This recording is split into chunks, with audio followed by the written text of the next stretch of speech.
उसको पीड़ित को सत्ता पक्ष के लोगों के, तथाकथित नेताओं के, पुलिस के दलालों द्वारा समझौता करने के लिए दबाव डाला जा रहा है और उसने वो खुद अपने बयान में बाइट दी है।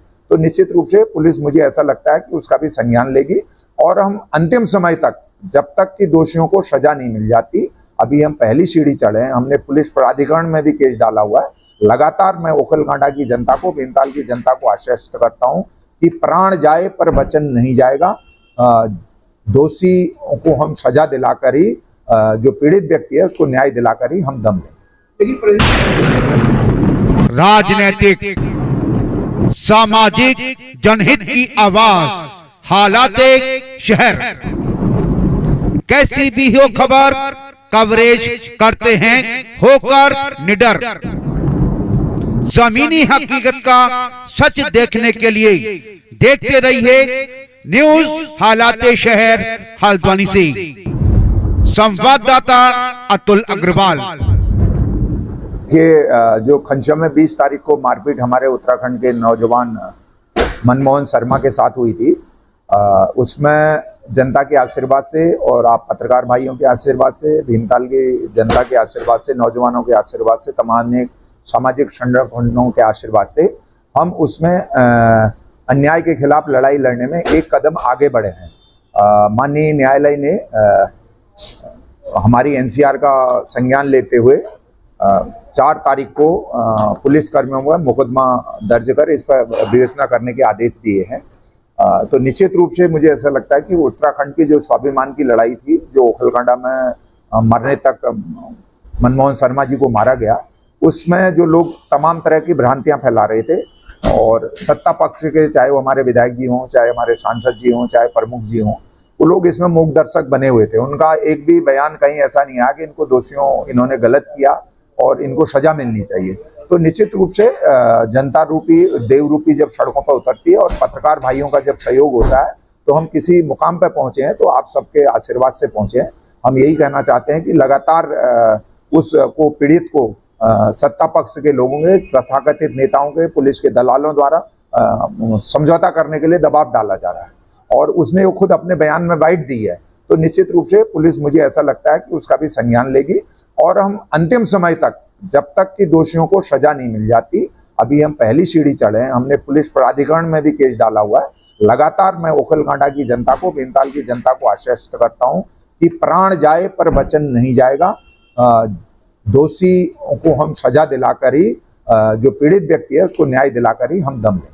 लेकिन पहली बात की जाए, जब चुनाव आते हैं, लोग नेता बड़े वायदे करते हैं, क्या सत्ता पक्ष की बात कीजिए, विपक्ष की बात कीजिए, इस जो पीड़ित व्यक्ति है इसमें कोई भी खड़ा नहीं हुआ, न विपक्ष खड़ा हुआ न सत्ता पक्ष खड़ा हुआ। तो इसको क्या जो प्रतिनिधि हैं उनका एक कमजोरी समझे या क्या समझे?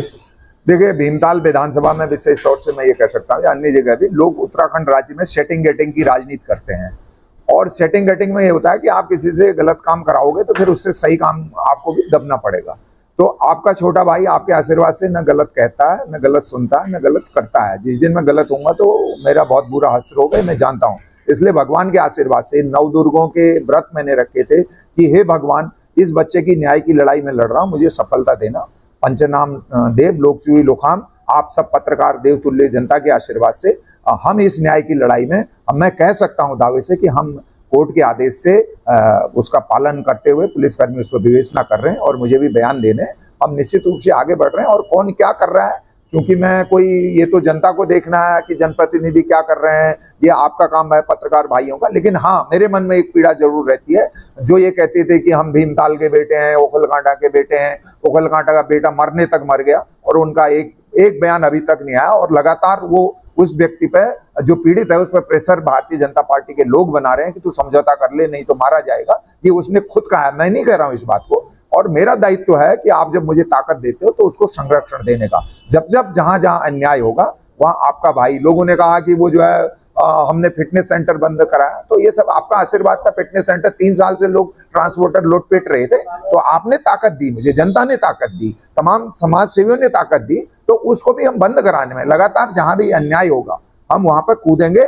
और आपके आशीर्वाद से आपके भाई को कोई हाथ नहीं, जब तक आपका आशीर्वाद है, पत्रकार भाई मेरे साथ हैं, मेरी देवतुल्य जनता है, नौजवान मेरे साथ हैं। मुझे ऐसा लगता है कि जब जनता सड़कों पर उतरती है तो भगवान भी देखते हैं कि अन्याय हो रहा है, तो निश्चित रूप से सफलता को इसी रूप में देखा जाना चाहिए। एक अहम सवाल, जैसे आगामी महीनों में चुनाव होने वाले हैं, तो जब जनता के संग प्रतिनिधि खड़े नहीं है तो क्या जनता इसका मुंहतोड़ जवाब देगी? वो देखिए, जनता को, जो गरीब जनता होती है, लोगों को ये घमंड रहता है। हमारे भीमताल विधानसभा में आजकल इतना भ्रष्टाचार हो रहा है, चरम हो रहा है, 60% भ्रष्टाचार पर कमीशन लिया जा रहा है, जनप्रतिनिधि खामोश हैं।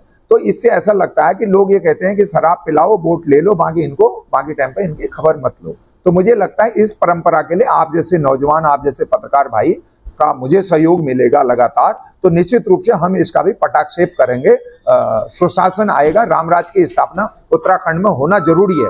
उसके लिए बिगुल आपने फूंका है पत्रकार भाइयों ने, तो हम उसमें आपके साथ मिलकर आगे इस अन्याय के खिलाफ लड़ाई लड़ेंगे और सुशासन की स्थापना होगी। आपका नाम क्या है? मनमोहन शर्मा।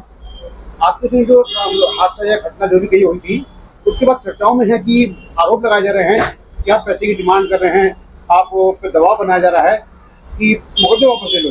इसमें क्या कहना चाहेंगे आप? जो मदन बरगाई है उसके द्वारा जो अभी 2 दिन पहले प्रेस कॉन्फ्रेंस कराई गई थी, उसमें वो यह गुमराह करना चाह रहा है कि हरीश पुनेरू जी और मनमोहन शर्मा जी द्वारा यह पैसे ले गए हैं और यह मामला इन्होंने दबा दिया। यह बिल्कुल गलत साबित कर रहा है। ऐसा कुछ नहीं हो रखा है। जो मैं माननीय श्री हरीश पुनेरू जी के नेतृत्व से अपनी स्वाभिमान की लड़ाई लड़ रहा हूँ और मेरे को इस लड़ाई में किसी से भी दुश्मनी नहीं है। अगर भविष्य में मुझे किसी प्रकार का अगर जान माल का खतरा होता है तो यह लोग जिम्मेदार रहेंगे।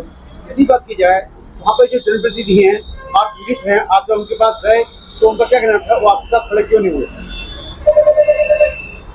क्योंकि वही पहले फर्स्ट दिन मेरे साथ आने के बाद अपनी तहरीर देता है, फिर जब मैं इधर हरीश पुनेरू जी के साथ आया तो वो फिर ही अपनी तहरीर को वापस लेने के बाद फिर दोबारा यहाँ प्रेस कॉन्फ्रेंस कराता है, उसके बाद फिर दोबारा थाने में जाके तहरीर देता है। तो ये कहीं न कहीं से गलत तथ्यों से साबित होता है, क्योंकि वह गलत आरोप साबित करना चाह रहा है कि हरीश पुनेरू जी और मनमोहन शर्मा जी द्वारा पैसे ले लिए गए हैं और यह मामला दबा दिया गया है। ये कहीं न कहीं से गलत झूठ बात। और मदन बरगाई द्वारा मेरे को बार बार मानसिक तौर से उत्पीड़न किया जा रहा है कि आप पुलिस से राजीनामा कर लो और पुलिस से दुश्मनी मत करो, नहीं तो आप मारे जाओगे। इस प्रकार से मदन बरगाई जी मेरे को बहुत उत्पीड़न कर रहे हैं। तो इस प्रकार से अगर किसी भी प्रकार का जान माल का खतरा होगा तो वो जिम्मेदार रहेंगे।